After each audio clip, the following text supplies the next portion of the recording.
Snow White and Rose Red story. In a house near the forest, an elderly widow lived. She owns 2 rose plants. The one bears white roses, while the other bears red roses. The widow also has 2 daughters who look like the roses on her 2 plants. As a result, the girls' names are Snow White and Rose Red. A knock comes at the door on a snowy winter evening. Rose Red goes to the door to greet the guest. A bear walks inside the house. To their surprise, and all 3 were afraid. The bear expresses himself. It tells them not to be afraid and that all it wants to do is come inside because it's cold outside. The old widow feels sympathetic to the bear and lets it sit near the fire. Snow White and Rose Red clean the bear's back of snow. The girls quickly realize that the bear is not a threat to them. They start playing with it. That night, the old widow lets the bear lie in front of the fire. The bear leaves in the morning and returns to the snowy forest. For the rest of the winter, the bear visits the house every evening. The bear's visits are welcomed by Snow White and Rose Red, who like playing with it.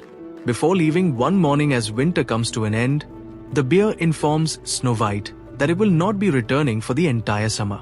It explains that it must keep its valuables safe from evil dwarfs. Dwarves are trapped beneath the frozen ground throughout the winter. They can emerge from the ground and create chaos in the summer.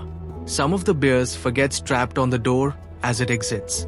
Snow White sees gold in the area where the bear's fur was torn.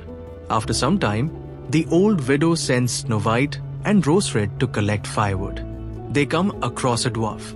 When the dwarf was chopping down a fallen tree into little firewood pieces, his long white beard got stuck in a cut he had made in the tree.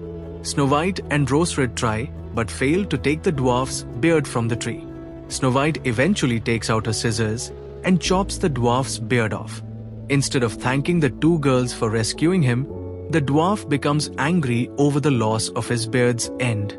He departs, carrying a sack of gold. Snow White and Rose Red are sent to catch some fish for dinner a few days later.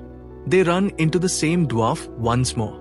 His beard has become tangled in a fishing line this time, and he is in danger of being dragged into the water by a giant fish with the end of the line in its mouth.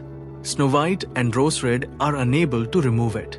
More of the dwarf's beard must be taken off with scissors once more. The dwarf gets angered even more by the loss of his beard. He departs, carrying a sack of pearls. Soon later, the old widow sends Snow White and Rose Red shopping in the nearby town. They notice an eagle trying to carry the dwarf away on the way. The 2 girls are able to free the dwarf from the grasp of the eagle. However, the dwarf's coat was severely torn in the process. The damage done to the dwarf's coat angered him. He yells violently at the girls before disappearing into a hole in the ground with a sack full of jewels. The girls saw dwarf again on their way back from town. He's dumped his sack's contents on the ground and is admiring the jewels. The jewels sparkle in the early evening sunlight, and Snow White and Rose Red can't help but admire them. When the dwarf notices the girls, he starts yelling at them.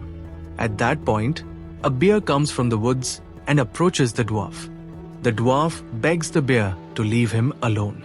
He gives the bear all his jewels. "Come take these bad girls, they're tender delicacies for you," he says, asking the bear why it wants to eat a small person like him. The bear ignores the dwarf's words and kills him with a single paw strike.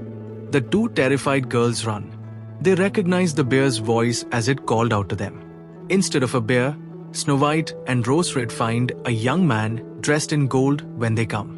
The young man introduces himself as a prince. The dwarf took his treasure and turned him into a bear by casting a spell on him. The spell has been lifted now that the dwarf has died. The prince marries Snow White. His brother marries Rose Red. The mother of the girls moved in with them. She brings her 2 rose trees with her, which continue to bear lovely white and red flowers. Moral of the story: don't judge a book by its cover. A wild bear may appear to be huge and terrifying, but if he is polite, he may have more to offer.